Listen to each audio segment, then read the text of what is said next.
दिलेलं अरे टोल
చివరిదాకా వినపడడానికి అవకాశం ఉండదు. కనీసం ముందరున్న వాళ్ళకైనా వినపడుతుంది. ఎస్ఎస్ఐ జేఏసీ నాయకత్వం ఎస్పీడీ గారితో చర్చలు జరిపింది.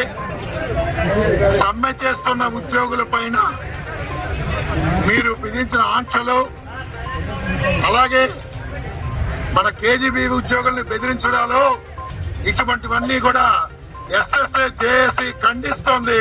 ఇటువంటివి ఆపాలి. అలాగే వివిధ అంశాల మీద చర్చ జరిగింది. మంత్రి గారి సమక్షంలో ఇప్పటికే ఒకసారి చర్చలు జరిగాయి. హెచ్ఆర్ పాలసీకి సంబంధించి మేము సానుకూలంగా ఉన్నాం. దానికి అవసరమైన కమిటీ ఆగండి మిత్రులారా, ఆగండి, ఆవేశపడద్దండి. కంప్లీట్ అవ్వలేదు. దానికి సంబంధించిన కమిటీని ఏర్పాటు చేయడానికి మంత్రి గారితో మాట్లాడతాం. మంత్రి గారితో మీ నాయకత్వానికి రెండో దఫా చర్చల్ని ఏర్పాటు చేస్తాం. త్వరలోనే ఏర్పాటు చేస్తాం. అలాగే హెచ్ఆర్ పాలసీ మీద చెప్పింది ఇప్పటికే చెప్పాను. ఇంకా ఇంకా ఇంకా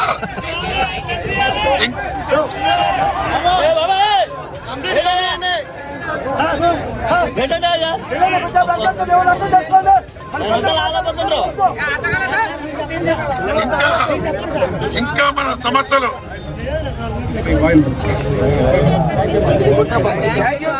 thank you sir, thank you, thank you, thank you, thank you sir. Police శాఖకి ధన్యవాదాలు.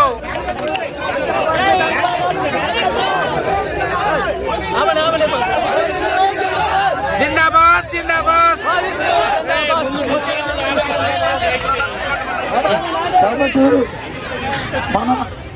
మన హెచ్ఆర్ పాలసీకి సంబంధించి నిర్దిష్టమైన హామీ లభించింది. అధికారులు సానుకూలంగా ఉన్నారు. అయితే దీనికి సంబంధించిన ప్రాసెస్ ప్రారంభం కావాలి. దీనికి అవసరమైన కమిటీని ఏర్పాటు చేయాలి. ఫైనాన్స్ డిపార్ట్మెంట్ వాళ్ళని కూడా ఇన్వాల్వ్ చేయాలి, రేపొద్దున అడ్డు తగలకుండా ఉండడం కోసం.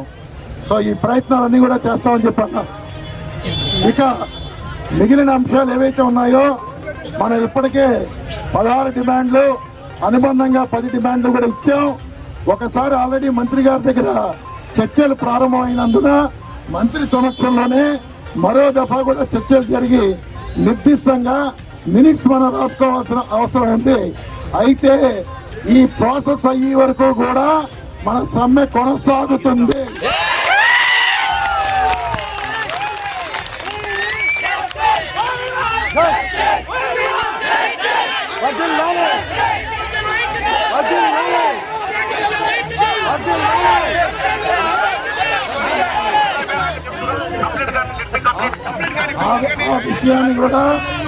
ఆ విషయాన్ని కూడా నిర్దిష్టంగా ఎస్పీడీ గారికి మీ కేజీబీవీ అధికారికి చెప్పే వచ్చాం. రాతపూర్వకంగా మినిట్స్ లేకుండా ఇవి పరిష్కారం కాకుండా సమ్మె మాత్రం కొనసాగుతుంది. ఎన్ని రోజులైనా మా వాళ్ళు సిద్ధంగా ఉన్నారు.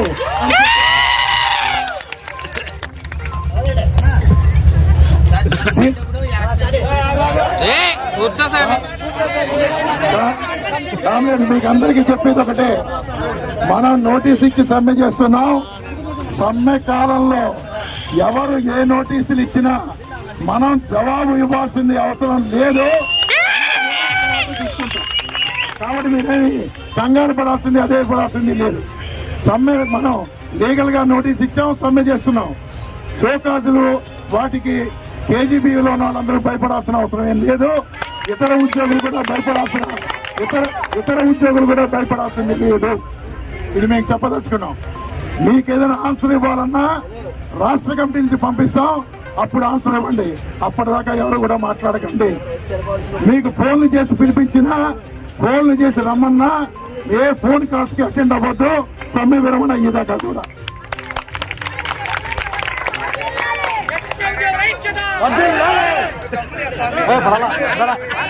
కాబట్టి ఈ విషయాల మీద మంత్రి గారి దగ్గర 2వ దఫా చర్చలు ఉంటాయి త్వరలోనే. మంత్రి గారితో ఈ రోజే ఆయన సీఎంఓలో ఉన్నారట, ఆయనతో మాట్లాడి చెప్తా ఉన్నారు. అవసరమైతే వెంటనే చర్చలకు మేము రావడానికి సిద్ధంగా ఉన్నాం. మీరు మా సమస్యలను, న్యాయమైన సమస్యలను పరిష్కారం చేస్తే ఎస్ఎస్ఏ జేఎస్ఏ ఎప్పుడు కూడా చర్చలకు సిద్ధమే.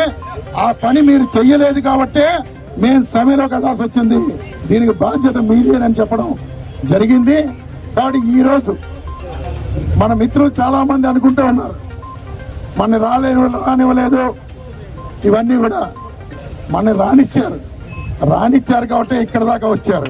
అందుకు పోలీస్ మిత్రులందరికీ కూడా నేను ధన్యవాదాలు.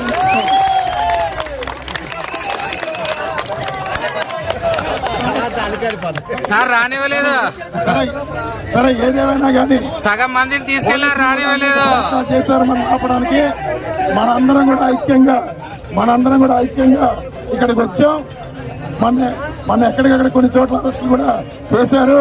నన్ను కూడా అరెస్ట్ చేసిన దగ్గర నుంచి తీసుకొచ్చారు.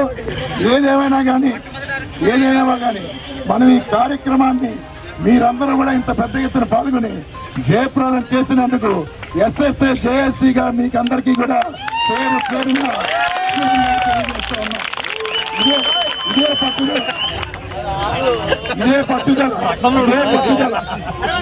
ఇదే పట్టుదల,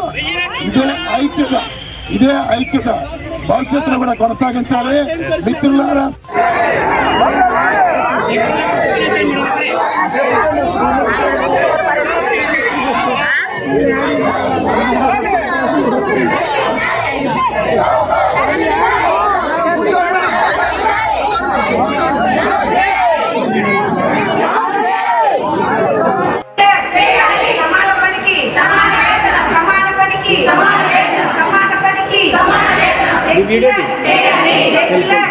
ఇదే కంటిన్యూ చేస్తాం.